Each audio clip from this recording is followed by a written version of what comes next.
Hello दोस्तों, welcome to electrical champion static GK के आज कुछ इंपॉर्टेंट क्वेश्चन को हम लोग देखेंगे। पहला क्वेश्चन है, उस्ताद बड़े गुलाम अली खान को किस नाम से जाना जाता है? तो उनको 20वीं सदी के तानसेन के नाम से जानते हैं हम लोग। 20वीं सदी के तानसेन। एक है अल्लाह रखा। अल्लाह रखा क्या है? तो ये तबला वादक, ये तबला बजाते हैं। अल्लाह रखा खां ये तबला बजाते हैं। इन्हीं के पुत्र हैं जाकिर हुसैन। ठीक है। फिर यहाँ पे जो 20वीं सदी के तानसेन हैं वो कौन थे? ये संगीत या अकबर के 9 रत्न में से एक थे। ठीक है। इनका घराना कौन था? उस्ताद बड़े गुलाम अली खान का। तो इनका घराना पटियाला था, याद रखेंगे हम लोग। ये क्या बजाते थे? सारंगी वादक थे। क्या बजाते थे? सारंगी वादक थे। पहला सार्वजनिक प्रदर्शन इन्होंने 1919 के लाहौर में किया था। इनको जो है वो पद्म भूषण मिला था 1962 में। 1962 में इनको पद्म भूषण भी मिला था। नेक्स्ट क्वेश्चन की हम लोग आगे बढ़ेंगे।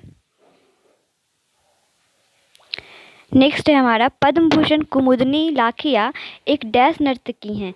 कह रहा है कि पद्म भूषण मिला है कुमुदनी लाखिया को, वो कौन से नृत्य करती हैं? तो वो कथक नृत्य करती है। इसको हम लोग याद रखेंगे। क्या नाम है? कुमुदनी लाखिया। इनको पद्म भूषण भी मिला है। ये कौन सी डांसर है? ये कथक डांसर हैं। फिर लोग भारतनाट्यम से देखेंगे कुछ नृत्यांगना को। तो भारतनाट्यम से हमारे रिलेटेड है मीनाक्षी श्रीनिवासन, टी बाला सरस्वती। भारतनाट्यम तो कौन कौन सी हैं? तो मीनाक्षी श्रीनिवासन, टी बाला सरस्वती। ओडिसी से देखेंगे तो ओडिसी से हो जाएगा मीनाती मिश्रा। मणिपुरी की बात करें तो मणिपुरी की हो जाएंगी सविता मेहता। ओडिसी मीनाती मिश्रा। अब कथक से रिलेटेड आंसर को हम लोग देखेंगे। तो एक तो सितारा देवी, प्रेरणा श्रीमाली है, रोशन कुमारी हैं, सरस्वती सेन हैं, कमलिनी अस्थाना है और नालिवी अस्थाना है। ये हमारी कथक से रिलेटेड आंसर है। कौन कौन सी हैं? सितारा देवी हैं, प्रेरणा श्रीमाली है, रोशन कुमारी हैं, सरस्वती सेन है, कमलिनी अस्थाना है और नालिवी अस्थाना है। कुछ बात हम लोग करें कुमुदनी लाखिया की। तो कुमुदनी लाखिया कहा जाए अहमदाबाद में 1961 में इन्होंने अपना स्कूल खोला था, Kadam school of dance and music. कहाँ पे? अहमदाबाद में खुला था। इनको 2010 में जो है पद्म भूषण से सम्मानित किया गया था। 2010 में पद्म भूषण से सम्मानित किया गया था। नेक्स्ट है, निम्नलिखित में से कौन सी बराक ओबामा की आत्मकथा है? मतलब बराक ओबामा की जो पुस्तक है, आत्मकथा है, बायोग्राफी है, वो कौन सी है? तो उनकी बायोग्राफी जो है ये है dream from my father, A Story of a Race and Inheritance। Dream from my father and a story of a race and inheritance. Barack Obama की कुछ और इम्पोर्टेंट बुक को हम लोग देखेंगे। तो एक है अ प्रॉमिस लैंड, एक है यस बी कैन। ओके, ये यहाँ तक क्लियर है। फिर है एक बुक है मैटर्स ऑफ डिस्क्रिशन। ये किसकी बुक है? तो है आई के गुजराल की है। The test of my life, ये किसकी बुक है? तो ये युवराज सिंह की है। अब हम लोग जानते हैं बराक ओबामा की जो वाइफ है मिशेल ओबामा, इसके हम लोग बुक को देखेंगे। तो ये कौन कौन सी बुक रखी हैं? तो लाइट वी कैरी और बी कमिंग। ये दोनों बुक जो है वो किसकी है? मिशेल ओबामा की है।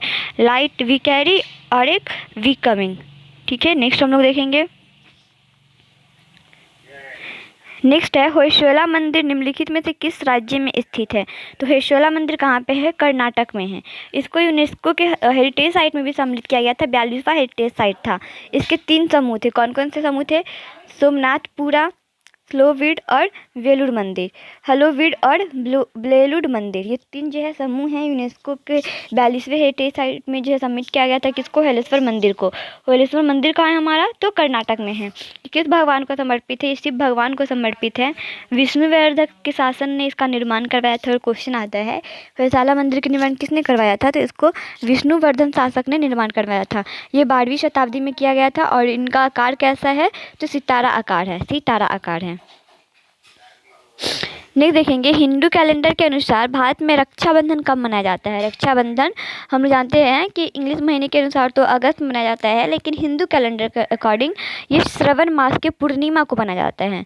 हम ऐसे याद रख सकते हैं, रक्षाबंधन में पूरा पैसे बहनें ले लेती हैं, तो पूर्णिमा, तो श्रवण मास में पूर्णिमा को जो है रक्षाबंधन मनाया जाता है। कुछ इंपॉर्टेंट फेस्टिवल है जो एग्जाम में आ जाते हैं, जैसे होली कब मनाया जाता है? तो फागुन के पूर्णिमा में मनाए जाते हैं। पूरा पूरा रंग लगा दिया, पूर्णिमा मनाए जाते हैं। रामनवमी और हनुमान जयंती, ये लोग भगवान जी लोग चैत नहीं करते हैं, इनको हम लोग चैत्र में बनाते हैं, रामनवमी को और हनुमान जयंती को। कब मनाते हैं? रामनवमी को हम लोग नवमी में बनाते हैं, रामनवमी नाम से ही है रामनवमी, ये नवमी को बनाएंगे हम लोग। और हनुमान जयंती को हम लोग पूर्णिमा में बनाते हैं। एक है गुरु पूर्णिमा को हम लोग आषाढ़ में बनाते हैं, आषाढ़ के पूर्णिमा में बनाते हैं। दीपावली को हम लोग कार्तिक अमावस्या में मनाते हैं। दशहरा को हम लोग आश्विन में मनाते हैं, दशमी के दिन। जबकि दुर्गा पूजा को हम लोग आश्विन के षष्ठी के दिन इसको हम लोग बनाते हैं। हिंदू पंचांग का पहला मंथ कौन सा होता है? चैत्र होता है, और अंतिम मंथ जो है वो फागुन होता है। इस बात को भी हम लोग याद रखेंगे। नेक्स्ट है तोताराम शर्मा से जुड़ी प्रसिद्ध हस्ती कौन है? जुड़ी प्रसिद्ध हस्ती ये कौन है? पखवाज हैं। तोताराम शर्मा डैश से जुड़ी प्रसिद्ध हस्ती है, किससे जुड़ी हुई प्रसिद्ध हस्ती है? तो वो पखवाज से जुड़ी हुई है। देखेंगे और कौन कौन से हैं पखवाज से जुड़े हुए हस्ती। तो इसमें एक रमेश चंद्र जोशी है पखवाज से, एक मोहन श्याम शर्मा है, पंडित अयोध्या प्रसाद है, गोपाल दास है, ये सब पखवाज से रिलेटेड है। कौन कौन से हैं? तोताराम शर्मा, रमेश चंद्र जोशी, मोहन श्याम शर्मा, पंडित अयोध्या प्रसाद, गोपाल दास। हम लोग देखेंगे बांसुरी से रिलेटेड कुछ नाम को। तो बांसुरी से क्या हो जाएंगे? वी कुंजमणि, हरि प्रसाद चौरसिया, ये सब बांसुरी से रिलेटेड है। हम लोग देखेंगे नाद स्वरण से कौन कौन से रिलेटेड है? तो SRD वैद्यनाथन। फिर हम लोग देखेंगे घाटम से संबंधित है विष्णु कन्या राम गोपाला। नेक्स्ट है दीपिका रेड्डी का संबंध निम्नलिखित में से किस शास्त्रीय शैली से है? तो दीपिका रेड्डी जो है वो कुचिपुड़ी से संबंधित है। हम लोग एक हिंट के तौर पे रख सकते हैं रूट वर्ड। रेड्डी जो है वो रेड्डी जो है वो आंध्र प्रदेश से रिलेटेड है। तो जो दीपिका रेड्डी है वो भी आंध्र प्रदेश के डांस से ही संबंधित होगी। तो आंध्र प्रदेश का डांस हमारा क्या है? कुचिपुड़ी। तो दीपिका रेड्डी भी जो है कुचिपुड़ी से संबंधित है। और हम लोग देखेंगे कुचिपुड़ी से कौन कौन सी डांसर है जो संबंधित है। तो हमारी है यमुना रेड्डी है, यामिनी रेड्डी है, भावना रेड्डी है, अरुणिमा कुमार है, और पर्णा सतीशन है। ये सारे जो हैं वो कुचिपुड़ी से रिलेटेड है। मणिपुरी से बात करें तो हम लोग देखेंगे चारू माथुर है, झावेरी बहनें हैं, चारू माथुर, झावेरी बहन। सत्रिया से हम लोग देखें तो सत्रिया से है प्रदीप चलिहा, जीतन गोस्वामी। नेक्स्ट क्वेश्चन है पोषण अभियान 0 से 6 वर्ष तक के बच्चों के पोषण स्तर को प्राप्त करने का एक कार्यक्रम है। भारतीय संविधान के निम्नलिखित में से कौन सा अनुच्छेद पोषण स्तर को बढ़ाने के लिए प्रावधान करता है? क्या बोल रहा है कि यहाँ पोषण जो अभियान है 0 से 6 साल तक के बच्चों को पोषण स्तर को प्राप्त करना एक उसका कार्यक्रम है। तो बोल रहा है कि अनुच्छेद संविधान के अनुसार जो है किस अनुच्छेद में पोषण स्तर को बढ़ाने के लिए प्रावधान है? तो आर्टिकल 47 के अकॉर्डिंग हम लोग देखेंगे एक एक करके। आर्टिकल 47 में पोषण आहार की बात की गई है। आर्टिकल 44 में देखेंगे तो आर्टिकल 44 में यूनिफॉर्म सिविल कोड है, मतलब समान सिविल संहिता है। आर्टिकल 46 में हम लोग देखेंगे तो SC ST और EWS के दुर्बल पक्ष की सहायता के लिए जो है बनाया गया है अनुच्छेद 46 को। ठीक है, अनुच्छेद 44 तो समान सिविल संहिता है, 47 जो है पशु आहार है, 46 जो है वो Supreme Court SC caste ST और EWS इसके दुर्बल पक्ष की सहायता के लिए बनाया गया है अनुच्छेद 46 को।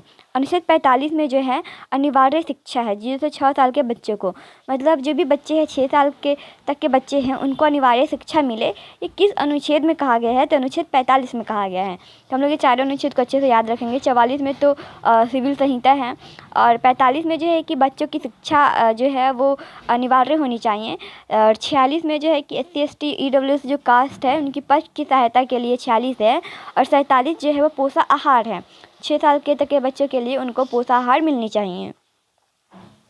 नेक्स्ट देखेंगे हम लोग, कह रहे भारतीय संविधान में मूल कर्तव्यों को किसकी सिफारिश पे शामिल किया गया था? तो मूल कर्तव्य जो फंडामेंटल ड्यूटीज है हमारी उसको किसकी सिफारिश पे सबमिट किया गया था? तो इसको जो है सरदार स्वर्ण समिति पे की सिफारिश पे सबमिट किया गया था।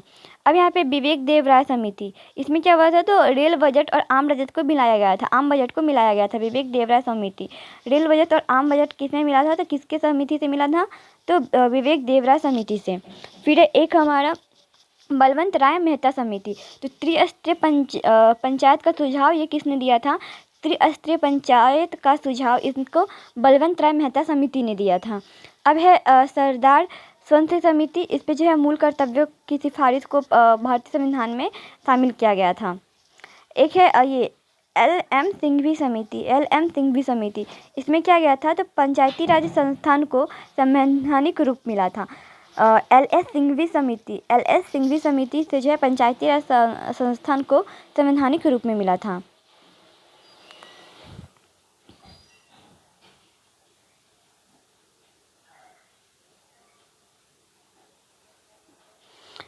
नेक्स्ट हमारा है फंडामेंटल कर्तव्य, फंडामेंटल ड्यूटीज, मौलिक कर्तव्य। ये कहाँ पे है, तो भाग 4 क में है, आर्टिकल 51 क में है।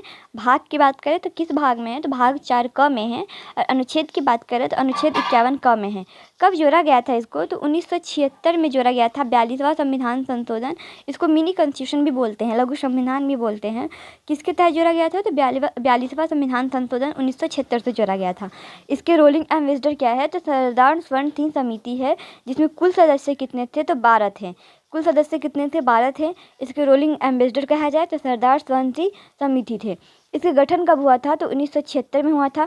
फंडामेंटल ड्यूटीज लागू कब हुआ था, तो 3 जनवरी 1977 को लागू हुआ था। लागू कब हुआ था, 3 जनवरी 1977 को। लेकिन इसको जोड़ा कब गया था, तो 42वां संविधान संशोधन 1976 से जोड़ा हम लोगों ने, और लागू किया था 77 में, 3 जनवरी 1977 को। गठन कब हुआ था, तो 1976 में हुआ था। अब इंडियन नेशनल कमेटी, इसकी घोषणा से इसके इंडियन नेशनल कमेटी के अध्यक्ष कौन थे, तो देवकांत बरुआ।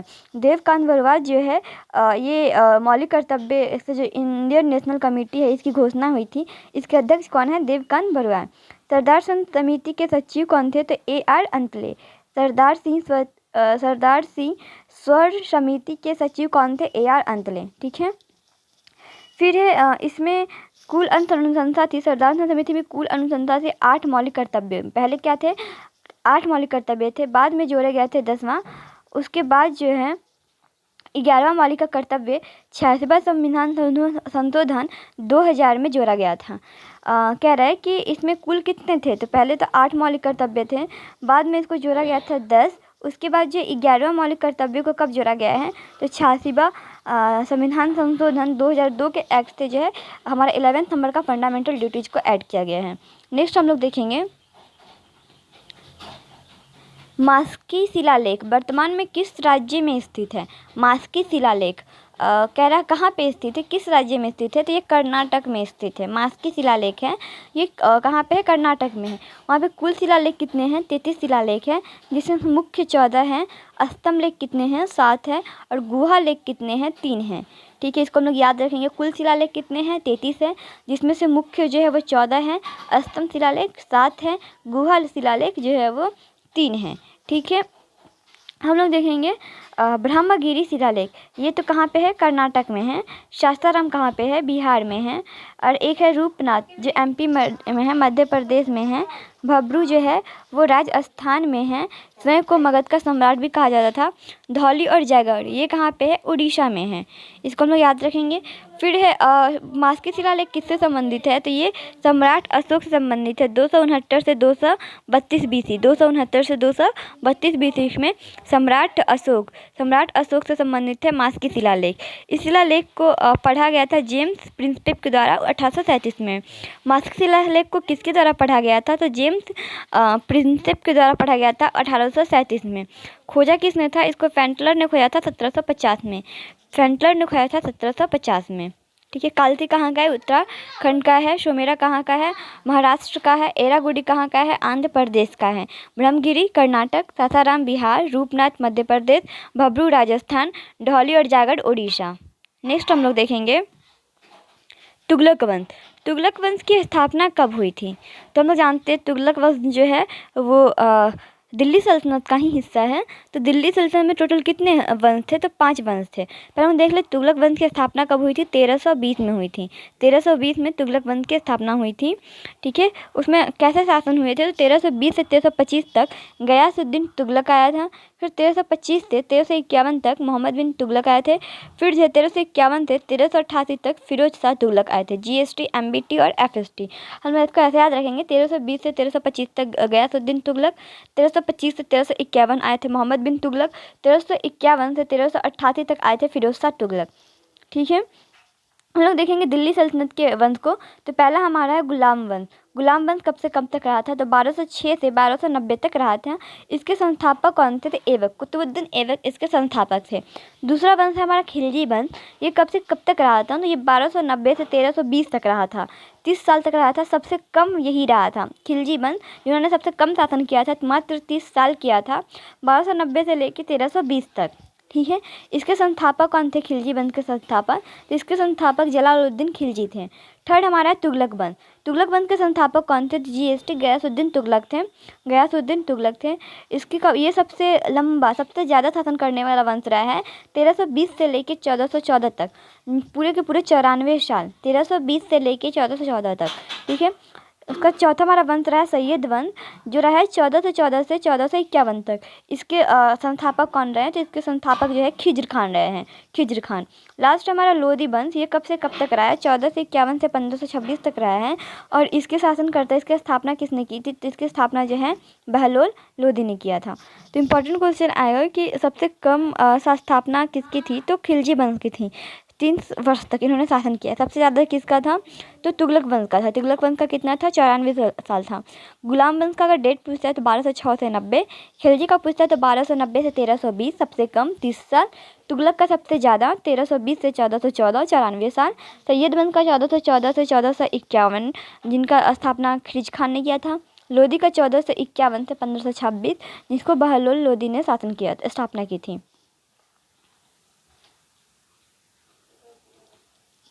नेक्स्ट हम लोग देखेंगे निम्नलिखित में से कौन 1876 में स्थापित इंडियन एसोसिएशन के संस्थापक में से एक है? किसके एसोसिएशन? इंडियन एसोसिएशन के संस्थापक में से एक है। क्वेश्चन ऐसे भी आ सकता है कि इंडियन एसोसिएशन की स्थापना कब हुई है? तो 1876 में हुई है। इसके संस्थापक कौन है? तो इसके संस्थापक जो है सुरेंद्रनाथ बनर्जी थे। इंडियन एसोसिएशन के संस्थापक कौन है? तो सुरेंद्रनाथ बनर्जी प्लस आनंद मोहन बोस। आनंद मोहन बोस और सुरेंद्रनाथ बनर्जी, ये इंडियन एसोसिएशन के संस्थापक में से एक है। 1876 में इसकी स्थापना हुई थी। इन्होंने सुरेंद्रनाथ बुक की एक बुक भी है, a nation in making, important book है, अ नेशन इन मेकिंग। एक है ब्रिटिश इंडिया एसोसिएशन। ये तो इंडियन एसोसिएशन थी। ब्रिटिश इंडिया एसोसिएशन की स्थापना कब हुई थी? तो 1851 में हुआ था। 1851 में किसने किया था? तो राघवकांत देव ने इसकी स्थापना की थी 1851 में। ईस्ट इंडिया एसोसिएशन की स्थापना जो 1866 में हुई थी, इसको किसने किया था? दादा भाई नौरोजी ने किया था। यहाँ पे 3 क्वेश्चन है इंपॉर्टेंट। पहला हमारा इंडियन एसोसिएशन, इसकी स्थापना कब हुई है? 1876 में। इसके संस्थापक कौन रहे हैं? तो सुरेंद्रनाथ बनर्जी और आनंद मोहन बोस। ठीक है। फिर है ब्रिटिश इंडिया एसोसिएशन, इसकी स्थापना कब हुई है? तो 1951 में। इसकी स्थापना किसने किया है? तो राघवकांत देव ने किया है। फिर ईस्ट इंडियन एसोसिएशन, इसकी स्थापना हुई है 1866 में, और इसके संस्थापक कौन हैं? दादा भाई नौरोजी हैं। नेक्स्ट फिर आगे बढ़ेंगे हम लोग। नेक्स्ट हमारा निम्नलिखित में से कौन कावेरी की सहायक नदी नहीं है? कावेरी की सहायक नदी नहीं पूछ रहे हैं। तो हम लोग देखेंगे काविनी जो है कावेरी की सहायक नदी है। भावनी ये भी है, हेमावती ये भी है। ये क्या है? काविनी जो है लक्ष्मण तीर्थ और अमरावती को मिला के क्या बनता है? कावेरी नदी मिलता है। लक्ष्मण तीर्थ और अमरावती कावेरी नदी बनेगी। फिर है कावेरी नदी कहाँ से गिरती है? तो ये कर्नाटक में है, ब्रह्मगिरी पर्वत से गिरती है, मैट्टूर बांध पे है। कावेरी नदी का उद्गम स्थल कहाँ है? ब्रह्मगिरी पर्वत। कावेरी नदी किस राज्य में है? तो कर्नाटक राज्य में है। किस बांध पे है? तो मैट्टूर बांध पे है। इसको हम लोग याद रखेंगे। कावेरी नदी जो है वो 3 राज्यों से होकर बहती है। पहला तमिलनाडु से बहती है, कर्नाटक तो उद्गम स्थल ये तो से बहेगा ही, और केरल से बढ़ती है। सबसे ज़्यादा कहाँ से बढ़ती है? क्वेश्चन ये आता है इंपॉर्टेंट। सबसे ज़्यादा तमिलनाडु से बढ़ती है, 56% भाग को कवर करती है। ठीक है। तो इसमें तो क्वेश्चन था कावेरी नदी की सहायक नदी कौन नहीं है? तो मूसी नदी। ये कावेरी नदी की सहायक नदी नहीं है। कावेरी नदी की सहायक नदी कौन सी है? काविनी है, भाविनी है, हेमावती है। ठीक है। मूसी जो है वो कृष्णा नदी की सहायक नदी है। कहाँ की? कृष्णा नदी की सहायक नदी है। कोयना, भीमा, मालपा, वटप्रवाह, तुंगभद्रा, दूधगंगा, ये सब किसकी नदी सहायक नदी है? तो कृष्णा की सहायक नदी है। कृष्णा की सहायक नदी कौन कौन सी है? तो कोयना है, भीमा है, मालप्रवाह है, घटप्रवाह है, तुंगभद्रा है, दूधगंगा, ये सब कृष्णा की सहायक नदी है। कावेरी नदी 3 राज्यों से होकर बहती है, तमिलनाडु, कर्नाटक, केरल। सबसे ज़्यादा जो है तमिलनाडु में होकर बहती है। कावेरी नदी कर्नाटक में बहती है। उद्गम स्थान उसका है ब्रह्मगिरी पर्वत और मैट्यूर बांध पे स्थित है। नेक्स्ट क्वेश्चन है, निम्नलिखित में से कौन तृतीय अर्थव्यवस्था गतिविधि है? थर्ड इकोनॉमिक एक्टिविटी है। तो व्यापार, जो हम लोग बोलते हैं ना tertiary sector, primary sector, secondary sector, tertiary sector, उसे पूछा तृतीय अर्थव्यवस्था गतिविधि जो है वो हमारा बिजनेस है। कृषि जो है एग्रीकल्चर है वो फर्स्ट प्राइमरी सेक्टर है, जिसमें आ जाता है। और कौन कौन सा आ जाते हैं? तो पशुपालन, शिकार, मत्स्य पालन, वानिकी, खनन, ये सब जो हमारा है प्राइमरी सेक्टर है। एग्रीकल्चर ये सब प्राइमरी सेक्टर है। एक है वीविंग, बुनाई, सिलाई बुनाई, ये सब जो है सेकेंडरी प्राइमरी सेक्टर है, सेकेंडरी सेक्टर है। सेकेंडरी सेक्टर में और कौन कौन सा आ जाते हैं? तो विनिर्माण हो गया, गैस है, जल है, बिजली आपूर्ति है, ये सब सेकेंडरी सेक्टर है। थर्ड में क्या था? बिजनेस है। और कौन कौन सी चीज़ आ सकती हैं? होटल हो गया, बैंकिंग है, बीमा है, सेवा क्षेत्र, सर्विस सेक्टर भी इसको बोलते हैं, टर्शियरी सेक्टर को। ये सब हमारा जो है वो थर्ड प्राइमरी सेक्टर में आ जाएगा। नेक्स्ट है, 2011 की जनगणना के अनुसार भारत में ग्रामीण साक्षरता दर कितनी थी? पूछ रहा है ग्रामीण साक्षरता दर। तो ग्रामीण साक्षरता दर जो है वो कितना था? 67.77%। 67.77%। अगर पूछता है शहरी साक्षरता दर, शहरी साक्षरता दर जो है वो कितनी होगी?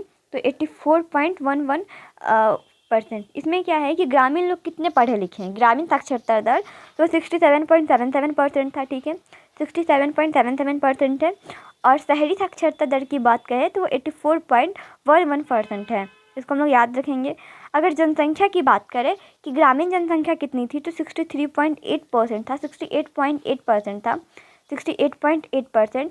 अगर पूछे शहरी जनसंख्या कितनी थी, तो शहरी जनसंख्या कम थी, 31.16% था। इसको हम लोग याद रखेंगे।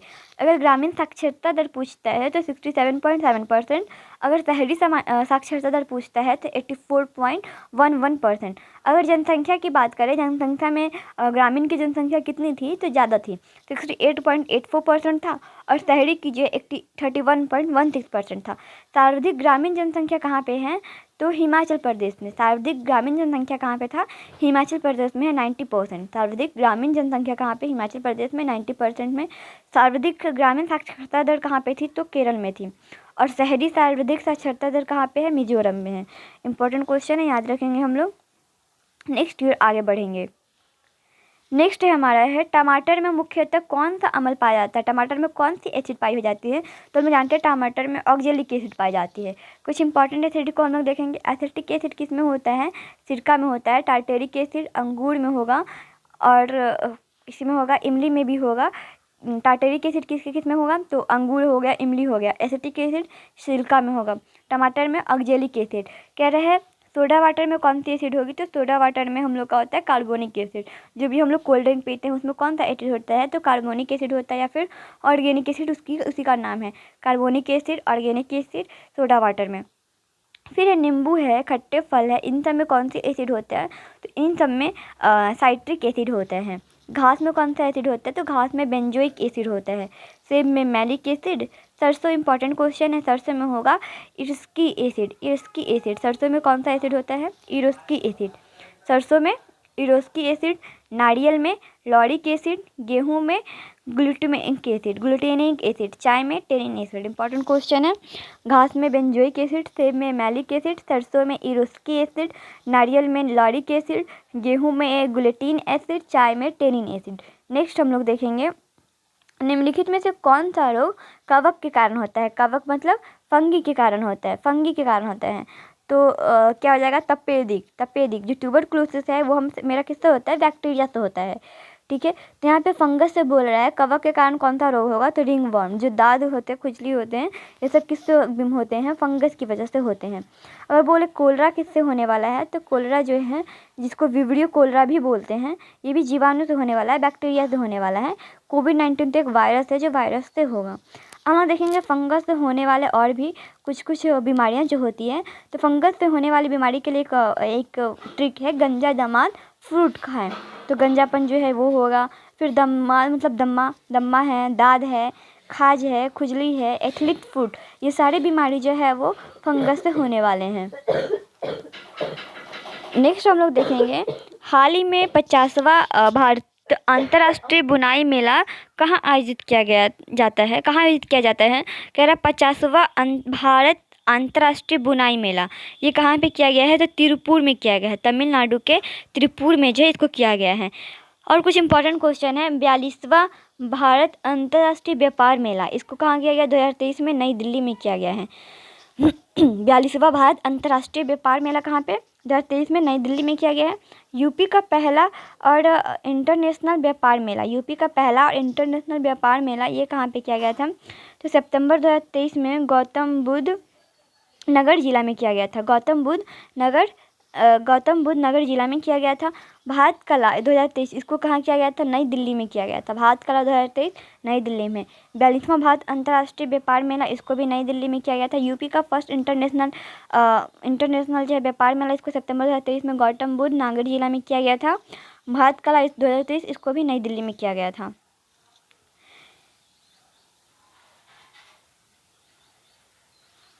नेक्स्ट है, हाल ही में किस राज्य के मुख्यमंत्री ने रबी महाभियान 2023 का शुभ आरंभ किया है? रबी महाभियान किस राज्य के मुख्यमंत्री ने? तो बिहार के जो मुख्यमंत्री है नीतीश कुमार, इन्होंने जो है वो रबी महाभियान 2023 का शुभारंभ किया था। बिहार की बात करें तो इसमें राज्यसभा की सीट कितनी है? 16 है। लोकसभा की सीट 40 है और विधानसभा की सीट जो है 243 सीटें हैं। फिर है, प्रधानमंत्री जनधन योजना के लाभार्थी की सूची में पहला स्थान किसका रहा है? तो बिहार राज्य का रहा है। हाल ही में जाति सर्वेक्षण के आंकड़े किसने जारी किए हैं? तो इसने बिहार ही जारी किए हैं। आज का लास्ट क्वेश्चन है, हाल ही में अंतर्राष्ट्रीय क्रिकेट में सबसे ज़्यादा छक्का लगाने वाले खिलाड़ी कौन बने हैं? कह रहा है किस क्रिकेट में? इंटरनेशनल क्रिकेट में, अंतर्राष्ट्रीय क्रिकेट में सबसे ज़्यादा छक्का लगाने वाले खिलाड़ी कौन बने हैं? तो रोहित शर्मा बने हैं। कितने रन बनाए इन्होंने? 562 छक्के लगाए हैं इन्होंने। वर्ल्ड कप में सबसे ज़्यादा 2 छक्के लगे हैं, 54 6 लगाए हैं। वर्ल्ड कप में सबसे ज़्यादा छक्का लगाया है इन्होंने ही, रोहित शर्मा ही ने 54 छक्के लगाए हैं। दूसरे किसने लगाए सबसे ज़्यादा? तो क्रिस गेल ने लगाए हैं 553। सेकेंड इंडियन कौन है? MS धोनी जो है 359 छक्के लगाने वाले। 359 सिक्सर, जो 359 छक्के हैं वो लगाने वाले कौन है? दूसरे इंडियन MS धोनी।